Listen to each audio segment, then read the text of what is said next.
নমস্কার। আশা করি আপনারা সবাই খুব ভালো আছেন। কুকিং অ্যান্ড মাই ভিলেজ চ্যানেলে একটি নতুন পর্বে আপনাদের সবাইকে স্বাগত জানাই। আজকে আবারও নতুন রান্নার ভিডিও নিয়ে আপনাদের সামনে চলে এসেছি।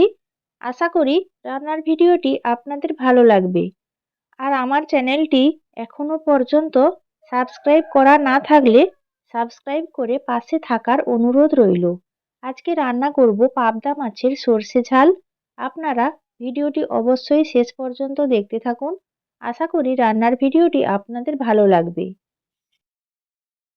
কিছু সময় পর রান্নার সব জোগাড় করে নিয়ে চলে এসেছি রান্নাঘরে। বাজার থেকে কিনে আনা পাবদা মাছগুলোকে কেটে নিয়েছি প্রথমে, আর ধুয়েও পরিষ্কার করে নিয়েছি রান্নার জন্য। পাবদা মাছ খেতে আমার তো খুবই ভালো লাগে।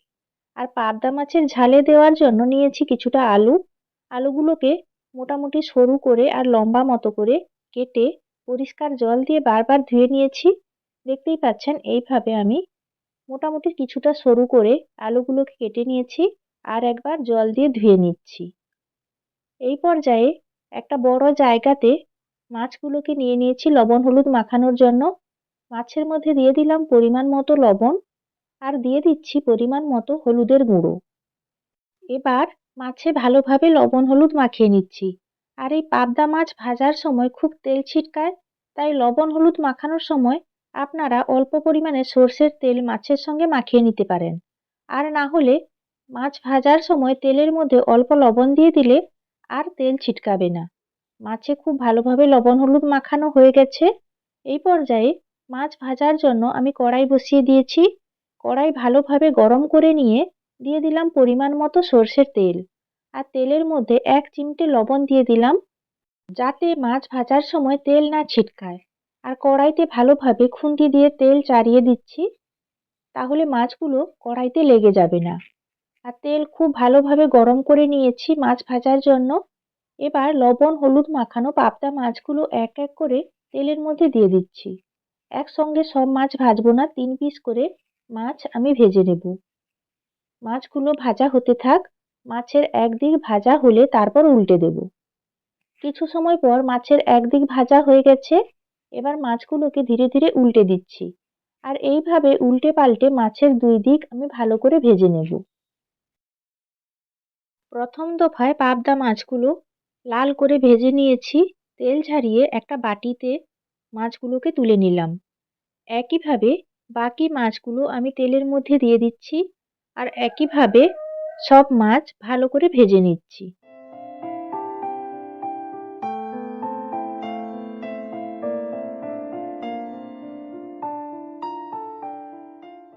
দ্বিতীয় দফায় মাছের একদিক আবারও ভাজা হয়ে গেছে।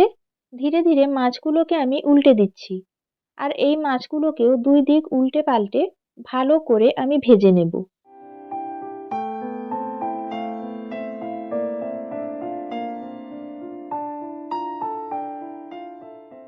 সব মাছ ভাজা হয়ে গেছে, বাটিতে তুলে নিলাম। মাছ ভাজা তেলের মধ্যেই দিয়ে দিচ্ছি কালো জিরে ফোড়ন। আর পাবদা মাছ মানে কালো জিরে কাঁচা লঙ্কা ফোড়ন দিলে তবেই খেতে বেশি ভালো লাগে। দিয়ে দিচ্ছি কয়েকটা চেরা কাঁচা লঙ্কা। ফোড়ন ভালো করে নেড়েচেড়ে ভেজে নিয়েছি। এই পর্যায়ে দিয়ে দিলাম আদা বাটা, আর একই সঙ্গে দিয়ে দিলাম পেঁয়াজ বাটা।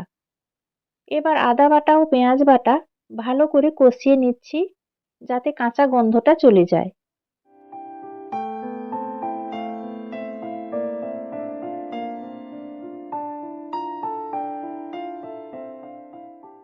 আপনারা তো বাড়িতে নানাভাবে পাবদা মাছ রান্না করে থাকেন, তবে আজকে আমি যেভাবে পাবদা মাছ রান্না করছি আপনারা এইভাবে রান্না করুন, খেতে ভালো লাগে। পেঁয়াজ আর আদার কাঁচা গন্ধ চলে গেছে। এই পর্যায়ে দিয়ে দিলাম টমেটো কুচি। একটা বড় সাইজের টমেটো পাতলা পাতলা করে কুচি করে দিয়ে দিলাম। এই পর্যায়ে দিয়ে দিলাম পরিমাণ মতো লবণ, আর রঙের জন্য দিয়ে দিলাম কাশ্মীরি লঙ্কার গুঁড়ো। দিয়ে দিচ্ছি পরিমাণ মতো হলুদের গুঁড়ো।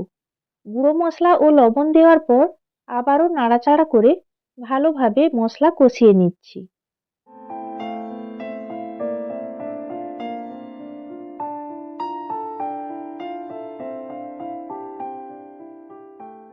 মশলা থেকে যত সময় পর্যন্ত না ভালোভাবে তেল ছাড়ছে আর টমেটো ভালোভাবে গলে যাচ্ছে তত সময় পর্যন্ত মশলা ভালোভাবে কষিয়ে নিতে হবে। বেশ কিছু সময় মশলা কষানোর পর দেখতেই পাচ্ছেন টমেটো প্রায় গলে গেছে আর মশলা কষানোর পর কালারটাও খুব ভালো এসছে। দারুণ একটা গন্ধ বেরিয়েছে, তেলও ভালোভাবে ছেড়ে গেছে। এই পর্যায়ে দিয়ে দিচ্ছি সরু সরু করে কেটে রাখা আলু। আলুগুলোকে মশলার সঙ্গে নেড়ে চেড়ে কষিয়ে নেব। আপনারা চাইলে পাবদা মাছের এই রান্নাতে আলু নাও ব্যবহার করতে পারেন, আবার আলু ও বেগুন দিয়েও রান্নাটা করতে পারেন। আবার আলুগুলোকে তেলের মধ্যে আলাদাভাবে ভেজে নিতে পারেন।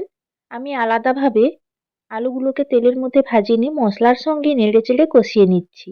বেশি তেল মশলা খাওয়া আমাদের শরীরের জন্য ভালো নয়, তাই আলাদাভাবে তেল দিয়ে আলুগুলোকে আর ভাজিনি। মশলার সঙ্গে প্রায় 2 থেকে 3 মিনিট নেড়েচেড়ে ভালো করে আলুগুলোকে কষিয়ে নিচ্ছি। তবে মাংসের ঝোল বা মাছের ঝোলে অল্প একটু আলু দিলে খেতে কিন্তু বেশি ভালো লাগে। মশলার সঙ্গে আলু খুব ভালোভাবে কষানো হয়ে গেছে। এই পর্যায়ে পরিমাণ মতো সর্ষে বাটা জলে গুলে দিয়ে দিলাম। আরও কিছুটা জল লাগবে। খুন্তি দিয়ে ভালোভাবে নাড়াচাড়া করে দিলাম। পরিমাণ মতো আবারও কিছুটা জল আমি দিয়ে দিচ্ছি, কারণ কিছুটা ঝোল থাকবে, আলুগুলো সেদ্ধ হবে, তাই পরিমাণ মতো জল আমি দিয়ে দিলাম। তবে খুব বেশি ঝোল থাকবে না, মাখো মাখো রান্নাটা হবে। ঝোল ফুটতে শুরু করেছে। এই পর্যায়ে 5 মিনিট ঢাকা লাগিয়ে দিলাম। প্রায় 5 মিনিট হয়ে গেছে। এই পর্যায়ে ঢাকনা খুলে নিলাম। আর দেখতেই পাচ্ছেন ঝোল অনেকটাই ঘন হয়ে এসেছে আর আলুগুলো প্রায় সেদ্ধ হয়ে এসেছে। এই পর্যায়ে ভেজে রাখা পাবদা মাছগুলো এক এক করে আমি ঝোলের মধ্যে দিয়ে দিচ্ছি। আর এই পাবদা মাছ দিয়ে খুব বেশি সময় ঝোল ফোটানো যাবে না, তাহলে কিন্তু মাছগুলো ভেঙে যাবে। এক এক করে ভেজে রাখা মাছগুলো আমি ঝোলের মধ্যে দিয়ে দিচ্ছি। আর মাছগুলো ঝোলের মধ্যে দেওয়ার পর একদম হালকা হাতে নাড়াচাড়া করতে হবে, না হলে তাড়াহুড়ো করলে মাছগুলো ভেঙে যাবে। ঝোলের মধ্যে মাছ দেওয়ার পর ঢাকা লাগিয়ে আবারও 5 মিনিট হালকা আঁচে ফুটিয়ে নেব। মাছগুলোকে দেওয়ার পর ঝোলের মধ্যে ভালোভাবে ডুবিয়ে দিলাম। এই পর্যায়ে আবারও 5 মিনিট আমি ঢাকা লাগিয়ে দিলাম। মাছ দেওয়ার পর আবারও 5 মিনিট হয়ে গেছে, ঢাকনা খুলে নিলাম। দেখতেই পাচ্ছেন পাবদা মাছের ঝাল বেশ ঘন হয়ে এসেছে। মাছ, আলু সবকিছু খুব ভালোভাবে সেদ্ধ হয়ে গেছে। খুব বেশি ঝোল রাখবো না, মাখো মাখো হয়েছে। এই পর্যায়ে রান্নার শেষে নামানোর আগে ওপর থেকে কিছুটা ধনেপাতা কুচি ছড়িয়ে দিলাম। তাহলে গন্ধটা বেশ ভালো আসবে। আর দেখতেই পাচ্ছেন কালারটাও খুব ভালো হয়েছে মাছের ঝালের। কালো জিরে, কাঁচা লঙ্কা ফোড়নে আর সর্ষে বাটা দিয়ে পাবদা মাছের সুস্বাদু ঝাল রান্না হয়ে গেছে। এই পর্যায়ে আমি বাটিতে ঢেলে নিচ্ছি। পাবদা মাছের সর্ষে ঝাল পরিবেশন করার জন্য রেডি হয়ে গেছে। আর আপনারা তো দেখতেই পাচ্ছেন কতটা লোভনীয় হয়েছে দেখতে।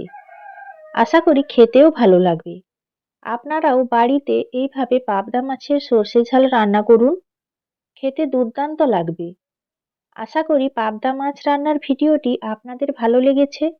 আর এই মাছ রান্নার ভিডিওটি যদি আপনাদের ভালো লেগে থাকে তাহলে লাইক, শেয়ার ও কমেন্ট করে পাশে থাকবেন।